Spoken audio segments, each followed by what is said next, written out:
Hello everyone. आज हम लोग शॉर्ट फॉर्म्स में डिफरेंसेस सीखेंगे। I mean first placing versus second placing, उनके डिफरेंस कैसे हैं। जैसे सबसे पहले आप लोगों को सेकंड प्लेसिंग सिखाया गया था क्योंकि सभी स्ट्रोक्स हम ऑन द लाइन लिखते हैं।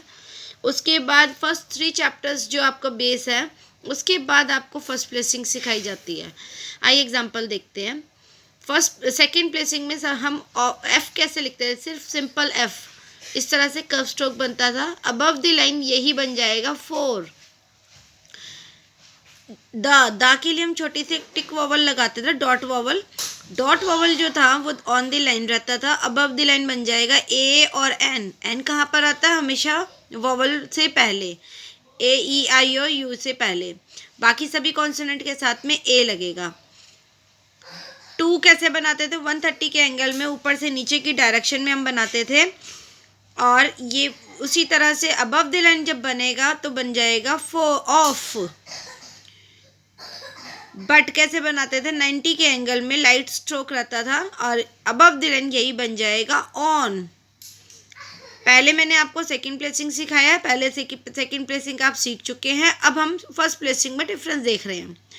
डू कैसे बनाते थे हम? ऑन द लाइन 90 का एंगल, हैवी कॉन्सोनेंट और बिटवीन 2 लाइन्स, यही रूल था। अबव द लाइन यही बन जाएगा हैड। तो आई होप आपको डिफरेंस के साथ साथ आपको समझ आ रहा होगा कि कैसे हम कॉन्सोनेंट को अबव द लाइन रहेगा तो कैसे बनेगा, ऑन द लाइन रहेगा तो वही कॉन्सोनेंट सेम कैसे बनेगा। ओके, इसके साथ कुछ फ्रेजेस सीखते हैं।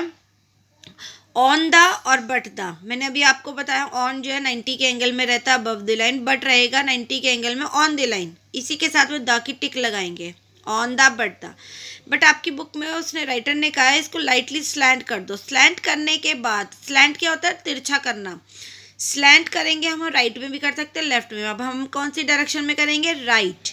राइट का भी रीज़न पता होना चाहिए, क्यों? क्योंकि जब भी हम कुछ लिखते हैं तो हमारे हाथ की मूवमेंट राइट में चलती है, इसीलिए हम राइट डायरेक्शन में इसको स्लैंट करेंगे। अब ये कैसे बन जाएगा? इस तरह से, ऑन द बट द। वैसे भी स्पीड पे जब आप प्रैक्टिस करेंगे, स्पीड पे लिखेंगे तो स्लैंट हो ही जाता है, इसीलिए उसने पहले ही बता दिया कि इसको स्लैंट करके ही बनाइए। आई होप आपको ये टॉपिक समझ आ गया होगा, डिफरेंस अच्छे से समझ आया होगा शॉर्ट फॉर्म्स के साथ। मैं इसीलिए शॉर्ट फॉर्म्स ही लेके आई हूँ ताकि आपको डिफरेंस समझ आए। एफ जैसे बनेगा 4, the key tick dot vowel on the line, उसी की तरह बनेगा ए और एन। 2 90 के एंगल में अबव द लाइन हो जाएगा ऑफ।